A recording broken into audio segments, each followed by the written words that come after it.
ഇഷ്ടായോ?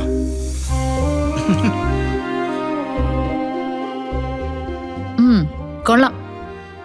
ആ, എന്താ ഇതിന്റെ പേര്? ഇവിടെ ഞങ്ങള് തേനല്ലി എന്നാ പറയുന്നേ. വേറെ സ്ഥലങ്ങളിൽ എന്താ പേരെന്ന് എനിക്ക് സത്യം പറഞ്ഞാൽ അറിഞ്ഞൂടാ. ശരിക്കും പറഞ്ഞാലേ ഈ തേനല്ലി കഴിക്കേണ്ടത് ഇങ്ങനല്ല, അത് വേറൊരു രീതിയാ.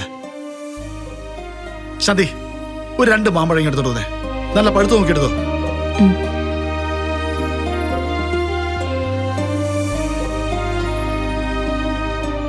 ഞങ്ങള് ചെറുപ്പത്തിലേ കുറച്ച് പിള്ളേരൊക്കെ കൂടി രാവിലെ അങ്ങ് ഇറങ്ങും. മിക്കവാറും തലേ ദിവസത്തെ രാത്രിയിലെ കാറ്റിലേ എല്ലാ പറമ്പിലും മാങ്ങ കൊഴിഞ്ഞു കിടക്കുന്നുണ്ടാവും. ഞങ്ങൾ നടന്ന് അതെല്ലാം പറക്കിയെടുക്കും. എന്നിട്ട് എല്ലാവരോടെ ചേർന്ന് എവിടെയെങ്കിലും പോയിരുന്ന് അങ്ങ് കഴിക്കും.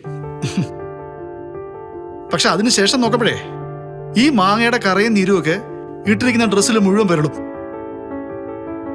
വീട്ടിൽ വന്നു കയറിയ അമ്മമാർക്ക് പിന്നൊരു ചടങ്ങുണ്ട്. വീട്ടിന് വലം വെച്ച് ഓടിച്ചിട്ട് അങ്ങ് തല്ലും. പക്ഷെ പിറ്റേന്ന് പതിവ് പോലെ ഞങ്ങളങ്ങ് ഇറങ്ങും. ഈ നാട്ടു മാമ്പഴം കഴിക്കുമ്പോഴേ അതിൽ കത്തി തൊടാൻ പാടില്ല. മോളങ്ങനെ കഴിച്ചിട്ടുണ്ടോ? ആ ശാന്തി, അന്ന് നമ്മൾ പറമ്പ് കാണാൻ പോയപ്പോ മാവിന്ന് മാങ്ങ അടിച്ചിടുന്നൊക്കെ കണ്ടപ്പോഴേ ഞാൻ കരുതിയത് ഇതൊക്കെ നല്ല പരിചയമുള്ള ആളായിരിക്കുന്ന. ദേ, കഴിക്കുന്ന രീതി ഞാൻ കാണിച്ചുതരാം. ആദ്യം ഇവനെ അടുത്ത് കൈ പിടിച്ചിട്ട് ഇവനെ എന്തേ ഇങ്ങനെ നോക്കണം. നിന്നെയാടാ ഞാൻ തിന്നാൻ പോകുന്നുള്ള രീതിയിൽ. എന്നിട്ട് അതിന്റെ തോല് പോലും കളയാതെ ഒരൊറ്റ കടി.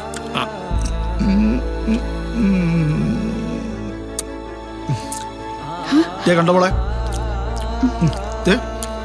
ഓക്കെ, കണ്ടോളെ. ഈ തേനല്ലി എന്ന് പറഞ്ഞ ഇതാ, ഇത് കണ്ടോ, ഇത് തേൻ പോലെ കിനിഞ്ഞിറങ്ങുന്നത് അതുകൊണ്ടോ.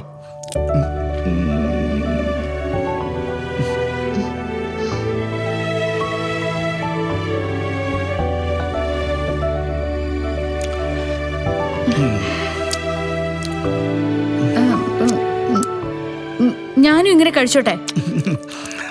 അതിനല്ലേ മോളെ കൊണ്ടുവന്നിരിക്കുന്നേ. കഴിച്ചോക്ക്.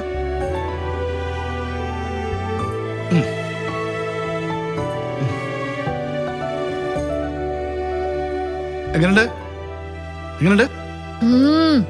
കൊള്ളാം കൊള്ളാം, നല്ല ടേസ്റ്റ്. കഴിച്ചോ?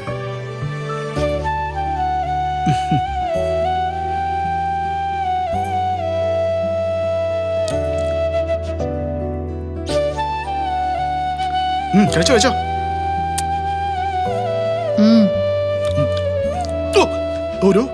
ഒരു തുള്ളി പോലും കളയാൻ പാടില്ല.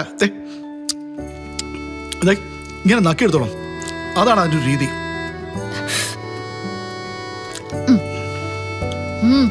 ഇപ്പൊ എങ്ങനെയാ മോളെ, നാവിന്റെ രുചിക്കുറവൊക്കെ മാറിയോ? മാറി മാറി. അതാണ് നമ്മുടെ തേനല്ലി. ഇതിനൊപ്പം നിൽക്കാനേ ഒരു മരുന്നിനെ കൊണ്ട് പറ്റില്ല.